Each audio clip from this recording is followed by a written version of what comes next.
ఈ అవకాశం ఇచ్చిన దేవాది దేవునికి నేను వందనాలు చెల్లిస్తున్నానండి.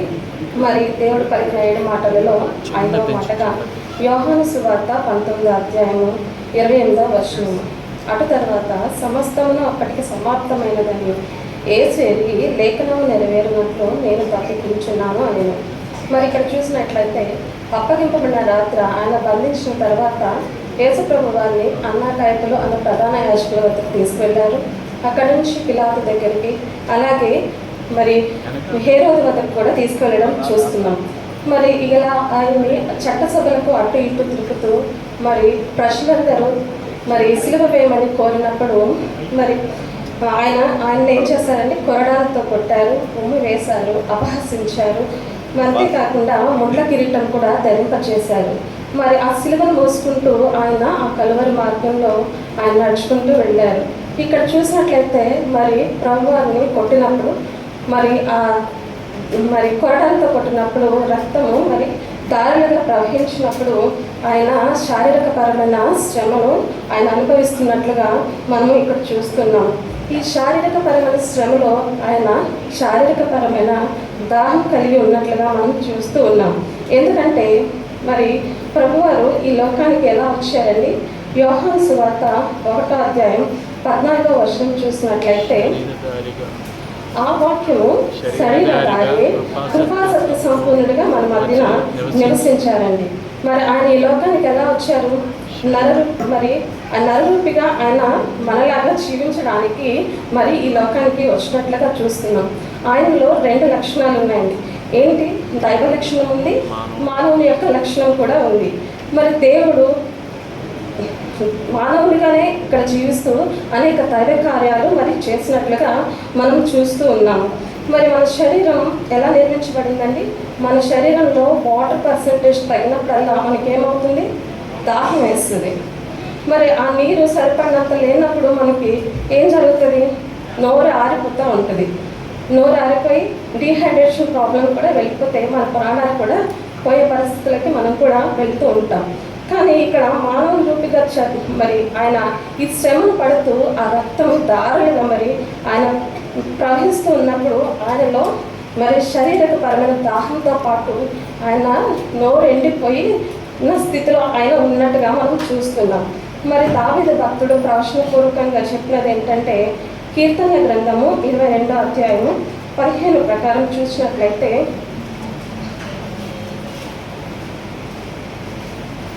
నా బలము ఎండిపోయి చిల్లపేకు వలె ఆయను, నా నాలుక దవడను అంటుకొని ఉన్నది అని రాయబడి ఉన్నదండి. అవును, ఆయన బలం పోవడమే కాకుండా ఆయన నాలుక దవడను అంటుకొని ఉంది. ఆయన ఆరిపోయిన స్థితిలో పెదవులతో ఆయన ఉన్నట్లుగా మనం చూస్తూ ఉన్నాం. మరి ఇంత శారీరకపరమైన శ్రమను అనుభవిస్తూ మరి ఆయన ఎక్కడ మరి ప్రభువారు మరి ఇక్కడ ఈ ప్రాసెస్లో సిలువ వేయకముందు ఆ ప్రాసెస్లో ఎక్కడ నీళ్లు తాగినట్లుగా కానీ దాహంగా ఉన్నట్లుగా కానీ మనం ఎక్కడ చూడట్లేదండి. మరి మార్కు సువార్త 15వ అధ్యాయం 23, 24 చూసినట్లయితే ఒకసారి చదువుతారు. అంతటా బోళము కలిపిన ద్రాక్షారసము ఆయనకిచ్చిరి గాని ఆయన దానిని పుచ్చుకొనలేదని. ఇంకా వారు ఆయన సిలువ వేసి చాలు. ఇక్కడ చూసినట్లయితే ఆ కాలంలో సిలువ వేసే ముందు బోళంతో కలిపిన ద్రాక్షారసమును ఇచ్చేవారంటండి. ఎందుకంటే అదొక మత్తు పదార్థంగా పనిచేస్తుంది. అది శరీరంలో ఉన్నటువంటి శ్రమను బాధను తాత్కాలికంగా మరి ఆ శ్రమ బాధ ఆ మత్తులో తెలియకుండా ఉంటుంది. ఒక ఎనస్థిషియాగా పనిచేస్తుంది. అందుకని సిలువ వేసే ముందు వాళ్ళకి ఆ యొక్క బోళమును ఇచ్చేవారంట. కానీ ప్రభువారు ఇక్కడ దానిని నిరాకరించినట్లుగా మనం చూస్తున్నాం. ఎందుకంటే ఆయన శారీరకపరమైన శ్రమను అనుభవించడానికి ఆయన సిద్ధపడి ఉన్నట్లుగా మనం చూస్తూ ఉన్నాం. ఎందుకంటే మరి యెషయా గ్రంథంలో రాయబడినట్లు ఆయన మీద ఏముందంటే ఆయన భుజం మీద రాజ్యభారం ఉంది. మరి యేసు ప్రభు వారు ప్రపంచంలో ఉన్న మానవాళి యొక్క మరి అందరి దోష శాపములను భారములను మోసుకుంటూ మరి ఆ సిలువలో మరి ఆయన మోస్తున్నారు. ఎందుకంటే యెషయా ప్రవక్త చెప్పిన వాగ్దానము మరి నెరవేరబడాలి. కాబట్టి ఆ శిలువలో శారీరకపరమైన శ్రమను వేదనను ఆయన వ్యక్తపరుస్తున్నారు. ఆయన శ్రమపడిన రక్షకుడిగా ఆ శిలువలో వేలాడుతూ ఉన్నారండి. మరి 2 తిమోతి 2వ అధ్యాయం 5-6 చూసినట్లయితే, దేవుడు అక్కడే, దేవునికి నరులకు మధ్యవర్తియు ఒకడే, ఆయన క్రీస్తు యేసు అను నరుడు. ఈయన అందరి కొరకు విమోచన క్రయధనంగా తను తాను సమర్పించుకున్నారు. దేవునికి నరునికి మధ్యవర్తి ఎవరండి? యేసుక్రీస్తు మాత్రమే. ఆ నరునిగా మరి వచ్చి ఆయనగా మన యొక్క పాపముల కోసం విమోచన క్రయధనంగా తను తాను సమర్పించుకున్నట్లుగా మనం చూస్తున్నాం. మరి సిలువ వేసిన తర్వాత యేసు ప్రభు వారు సిలువలో 7 శ్రేష్టమైన మాటల్లో మరి 5వ మాటగా ఆయన తప్పికొంచున్నాను అని చెప్తున్నారు. మరి సిలువ వేయకముందు ఆయన నిరాకరించిన ఆయన మరి సిలువలో తప్పికొంచున్నాను అని ఆ మాటలు ఎందుకు పలికారండి?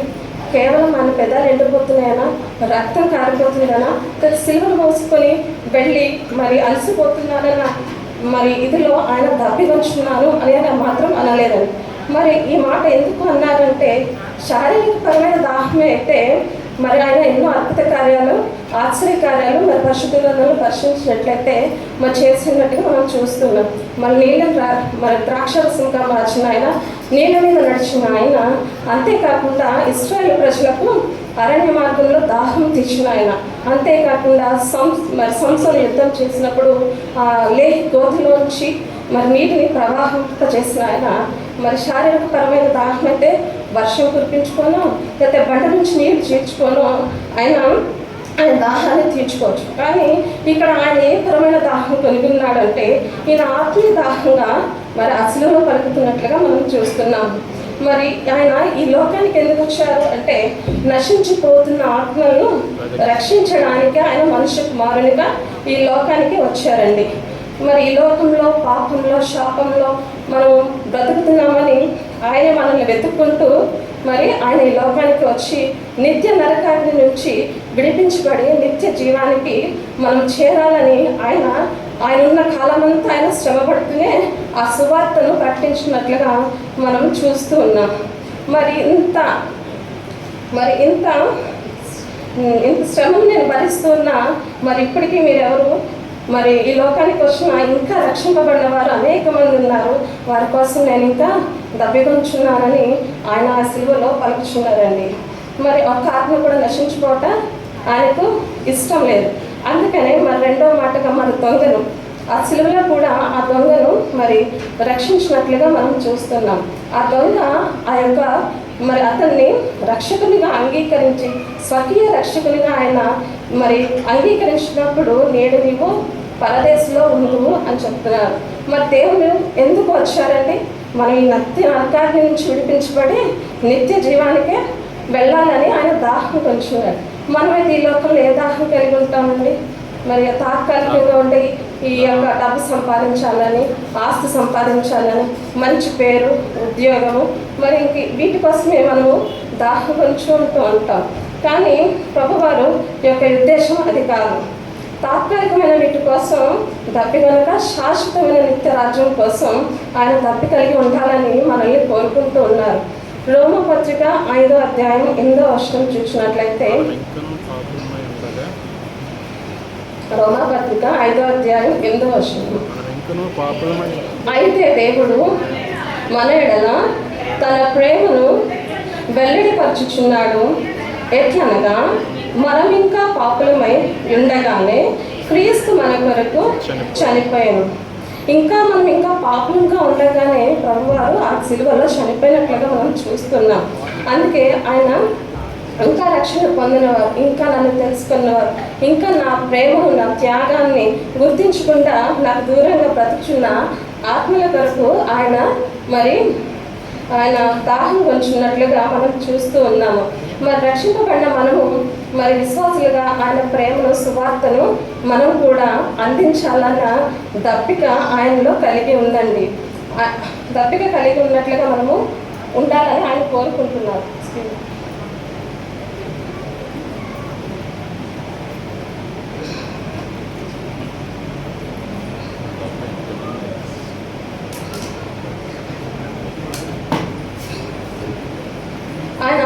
దాహంతో ఆ సిలువలో తప్పికొచ్చున్నారు అని చెప్తున్నారు.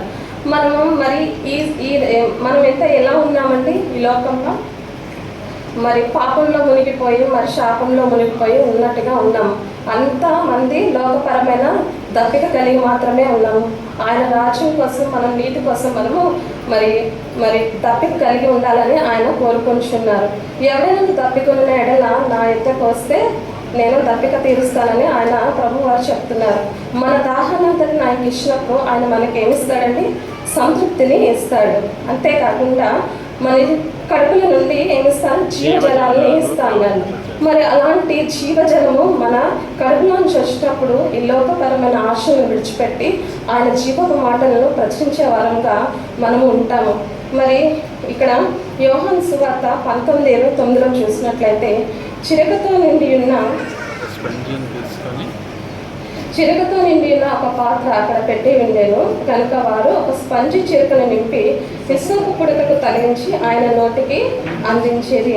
ఇక్కడ మరి ఆయన ఆత్మీయ దాహంతో సిలువలో తప్పికొంచున్నాను అని చెప్తున్నప్పుడు మరి క్రింద వారు ఏమనుకుంటారండి? శరీరపరమైన దాహం అనుకొని ఆయనకి ఏమిచ్చారండి? చిరకను ఇచ్చారు. చేదు చిరకను వారు ఆయనకి అందించారండి. మరి మనము మరి అలాంటి చేదు చిరుకను పాపంలోనే జీవిస్తూ ఇంకా మనం ఆయనకు చేదు చిరుకను ఇచ్చేవారంగా ఉన్నామా, లేకపోతే రక్షణ పొంది ఆయన తప్పికను తీర్చేవారంగా ఉన్నామా అనేది మనము ప్రశ్నించుకోవాల్సిన పరిస్థితి ఉన్నది. మరి రక్షింపబడినట్లయితే మనము రక్షణ పొంది ఆయన ప్రేమను వెల్లడిపరుస్తూ క్రీస్తు సువార్తను ప్రకటించాలని, సువార్త విషయంలో మరి మనము ఇతరులకి అందించి ఆయన యొక్క త్యాగాన్ని, ఆయన యొక్క ప్రేమను, ఆయన పడిన ఆ శ్రమను, బాధను వివరిస్తూ ఇక్కడ కాదు నిత్య రాజ్యంలో మనము ఉండాలి అని దాహం కలిగి మనం ఇతరులకి రక్షణ సువార్తను అందించే వారంగా ఉండాలని ఆయన కోరుచున్నారు. ఇక్కడ యేసు ప్రభు వారు మరి కీర్తనల గ్రంథము దావీదు భక్తుడు రాసిన ప్రకారము కీర్తనలు 69:21 ఉందండి.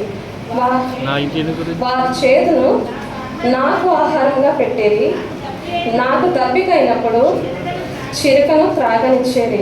ఇక్కడ కూడా ఆయన లేఖనాలు నెరవేర్చాలన్న మరి నెరవేర్పు విషయంలో ఆయన తప్పికొంచున్నట్లుగా మనం చూస్తున్నాం. ఎందుకంటే లేఖనాలు నెరవేరితేనే కదా ప్రభువారు లోకానికి రక్షకుడిగా వచ్చారని మరి తెలుసుకోగలుగుతారు. లేఖనాలే కదండి అప్పట్లో, మరి లేఖనాల ప్రకారమే వాళ్ళు జీవించి ఉన్నారు. ఆ లేఖనాలు నెరవేర్చిన వాడు మరి యేసుక్రీస్తు ప్రభు మాత్రమే. మనం ఇంకా పాపులమై ఉండగానే శాపంలో బ్రతుకుతుంటే ఆయన నోటికి మనం ఏమిస్తూ ఉన్నామంటే చేదు చిరకని అందించే వారంగా ఉన్నాం. అలాగ ఉండకుండా ఈరోజు మనం ఇక్కడ కూర్చున్నామంటే ఆయన రక్షణను తెలుసుకొని వచ్చున్నాం. కాబట్టి రక్షణ పొందిన మనము ఆయన యొక్క ప్రేమను వెల్లడిపరుస్తూ క్రీస్తు సువార్తను ప్రకటించే వారంగా, ఆయన యొక్క సువార్తలో మరి ఆత్మను రక్షించే వారంగా మనం ఉండాలి. ఆ సువార్తను ప్రకటించలేని పక్షంలో సువార్త ప్రకటించే వారికి మనము సహాయంగా ఉండాలి.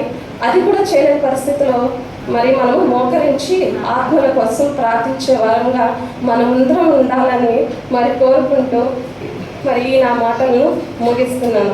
నాకు ఇటువంటి అవకాశం ఇచ్చినటువంటి మరి పాస్టర్ గారికి, మరి పాస్టర్ గారికి, అలాగే PCC మెంబర్స్కి, ట్రెజరర్ గారికి, సంఘం అంతటికి నా యొక్క హృదయపూర్వక వందనాలు చెల్లిస్తున్నాను. నేను చెప్పిన దాంట్లో ఏమైనా తప్పిదాలంటే క్షమించండి.